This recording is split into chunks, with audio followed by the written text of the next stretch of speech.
والدبل يسقط القادر مايو تلعب الشرع والقادر maamulka degmada Godoweyn ee gobolka Saaxil oo ay weheliyaan wasaaradda deegaanka ayaa deegaanada hoos yimaada degmadaasi waxay ka gubeen beero sifa sharci darro ah loo ootay kuwaas oo saameyn xoogan ku yeeshay dhulkii xoolo daaqsinka ahaa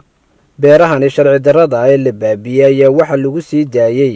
xoolihii laga ootay iyadoo la xidhina seerihii gacan libaax oo ay xooluhu calafsadaan xilliga abaaraha waxa ugu horeyntiba halkaasi ka hadlay gudoomiyaha degmada Godoweyn Cabdilaahi Cabdi Cali xogayaha degmadaasi Deeq Cabdi Fiin iyo sidoo kale maamulaha wasaaradda deegaanka ee degmadaasi waxaana amarro culus ay dul dhigeen dadka ootay beerahaasi sharci darrada ah iyo sidoo kale kuwa sameeya dhuxulaysiga marka waxa weeyaan ilaa bisha kowdeed ilaa maanta waa 15 tahay arintaas way socotay waxaan beero badan oo ilaa kontareeya baan soo gudnay welina hawshu ku daba jiraa dadkina imika xoolihii waa ka nasteen barwaaqadii waa taa xoolihii imika la cunayo dee hawshaasaan ku jiraa waxaanu maraynaa imika koonihii ugu shisheeyay degmada ama gobolka Saaxil ee inta ay degmada Good xukunto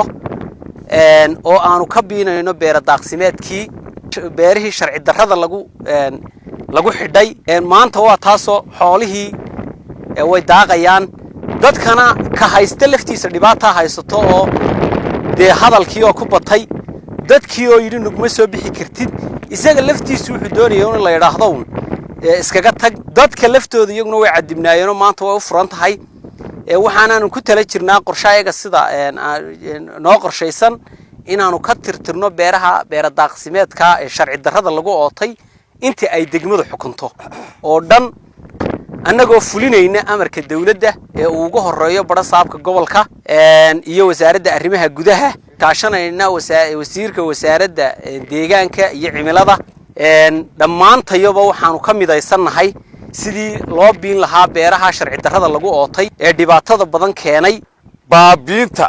beeraha sharci darrada ah ee dhul daaqsimeedka ah beeraha baabiinayna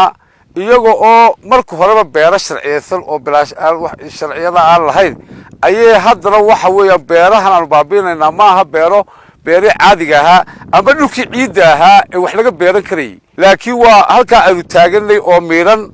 waa dhagax waa dhulkii loogu talagalay inuu xoolo daaqaan ee dhul daaqsimeedka taas baa waxay dadku ku sameeyeen inay dhul boob ku sameeyaan inay kala xidhaan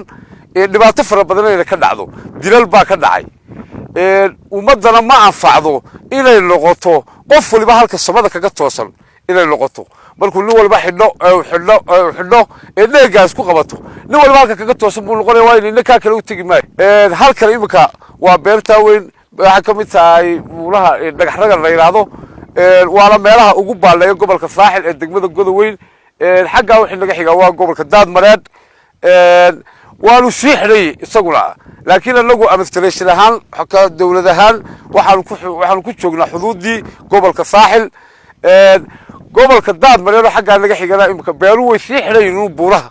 waxaan fiicnaan lahayd in gobol waliba hawshaas oo kale uu bilaabo si uu dhulku wada fulmo waayo ka halkan jooga markaanu ka baabinay imika ka beeruoodayeen ay ku soo daaqtago waxweyn kan uma noqon kara ki anaguna meel gobol kala waxba kama soo gubi karo ogo imika hareeraha taagan waxa weeyaan shaqaalihii wasaaradda deegaanka ilaa maalintii sidaas bay u taagnaayeen iyaguna ay u shaqeynayeen iyagaana meel walba iyo beer walba iyo meel kastaba soo ogaada oo xog bixinta iyo warbixinta noo keena kadib anaguna fulinta ayaanu sameynaa waan fulinaa waxaan ummadda deegaanka iyo dadweynahaba ugu baaqaya inay ka digtoonaadaan dhul daaqsimeedka ay oodanayaan waxaan kaloo u sheegayaa qofkii laga gubo taasi imika waa beeraa la gubnay halka xoolo kala ka soo galay aan lahayn kan imika daaqaya halka waa arigiisii iyo geeliisii awaamirta waan siinay waxa weeyaan waxa digniin kugu sheegaya bar dambe anagu digniin ma siin doono qofka imika waxaanu leenahay markaan ugu nimaadno waanu ka gubaynaa dublaha ugu noqon baa leenahay warqadna waanu ka saxeexaynaa